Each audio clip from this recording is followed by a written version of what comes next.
Okay, hi Glenn, this is Eric.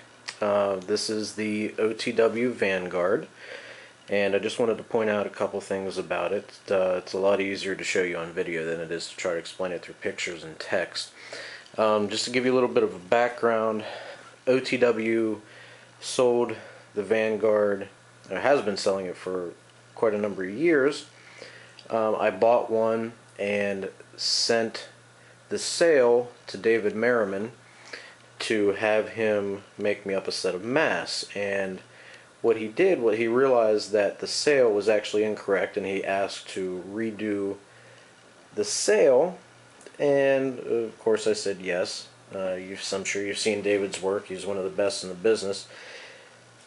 And one thing led to another, and over the course of 4 years it turned into a project, a turnkey project. He ended up building the entire boat for me. He's done a marvelous job of building this, detailing it. I don't know if this is going to come out clear enough on the video, but if you look closely at some of the pictures, you can see that the entire boat is done in a tile pattern that's true to the original. Hopefully that's showing up there. The paint scheme is very subtle. The anti-skid deck is done in just a slightly darker color, with the hatches done to be able to stand out there. I think here you can see another hatch, and you see some of the good scribing work that came pre-done with the kit. There's a couple more little details back here. You'll notice that there are some red draft markings on the rudder there, and that's true to the original. David also completely reworked the pump jet. The one that came with the kit was good but not great, and David spent quite a bit of time redoing the pump jet. He also added, and I'm sorry it's fairly dark in here, some extra detail to the stern planes on both sides. There you can see the good work that he's done. Let me get you a good look at the mast, and I apologize for the amount of dust. It's been sitting in, this is my dining room, which I use as a submarine room.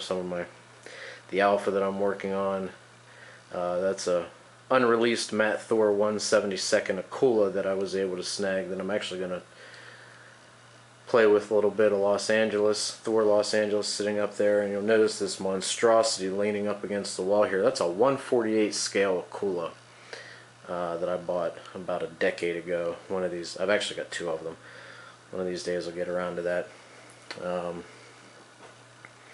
Plans for the blueback that I'm restoring now. I'm also doing a Thor Sturgeon and a Thor Permit. Anyway, back to the Vanguard. The whole thing is, it's done in a Z-cut. So the cut here, I don't know if this will show up well enough, but the cut in the hull is here, right under, about midpoint under the sail, and follows along the center line, and then towards the stern here is the other cut. The entire thing is kept together by one screw, one flathead screw. This is the transmitter. It's a Futaba SkySport 6, and it's set up so that forward, let me see if I can get this all in frame here. There we go. Forward throttle, reverse throttle. That's forward throttle up on the stick, reverse throttle down on the stick. You've got your surface and dive. Whoop. Sorry, tapped that a little too hard.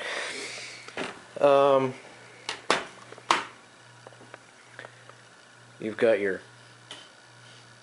rudder control left and right.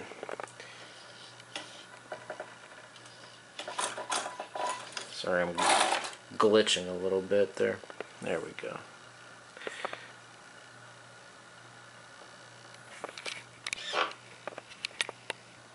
Okay, sorry about that. The battery on the transmitter died right as I was doing that. I haven't charged the transmitter battery in quite some time. But I've got a little bit of a charge left, hopefully enough to show you. Anyway, we're doing rudder control here, which is the left and right stick here. The depth control is done by the bow planes here.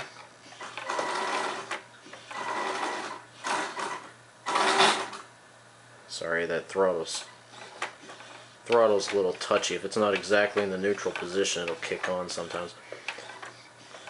There's your depth control. And the pitch control is done on the stern planes here, so if I lift the hull, I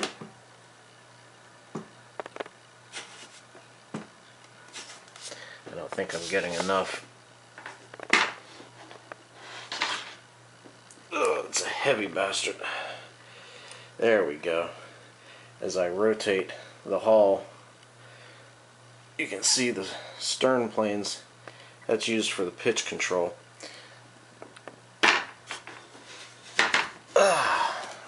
It's a heavy son of a bitch.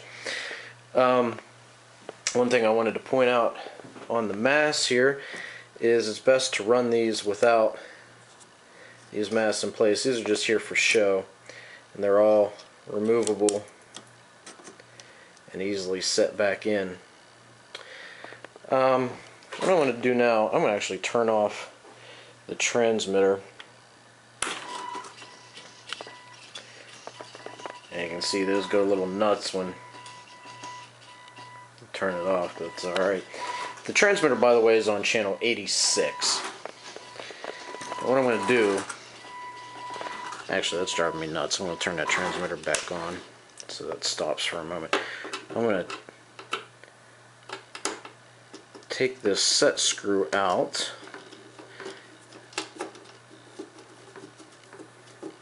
It's a little hard to do left-handed, sorry.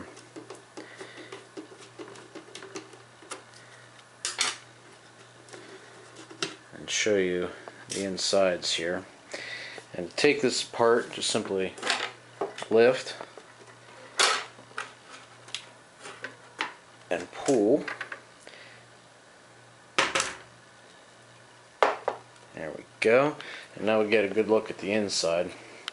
And what I'm going to do is turn the transmitter off, and all the power is controlled through this on-off switch on the battery compartment here. The battery compartment has the on-off switch, the positive-negative leads, and an air release valve. It is its own separate compartment. It's two LiPo 3200 milliamp batteries run in parallel. This thing will last you forever. I took this, I've run this boat many times, and last time I ran it was at the sub regatta. No, I'm sorry, it was actually in Connecticut, up at the submarine base in Groton, Connecticut. But I ran it at the regatta in Indianapolis for 2 days without a battery recharge. I ran it for a full day in Connecticut a few weeks later on the same battery charge. These batteries will last you forever. And to charge this, all you have to do, we just got some electrical tape just to ensure the seal here. There is a rubber O-ring in there. Just take that electrical tape off, pop the cap, and you'll notice these standard wire connectors here. Just take those apart, throw it on your charger, one battery at a time, of course, and charge it up.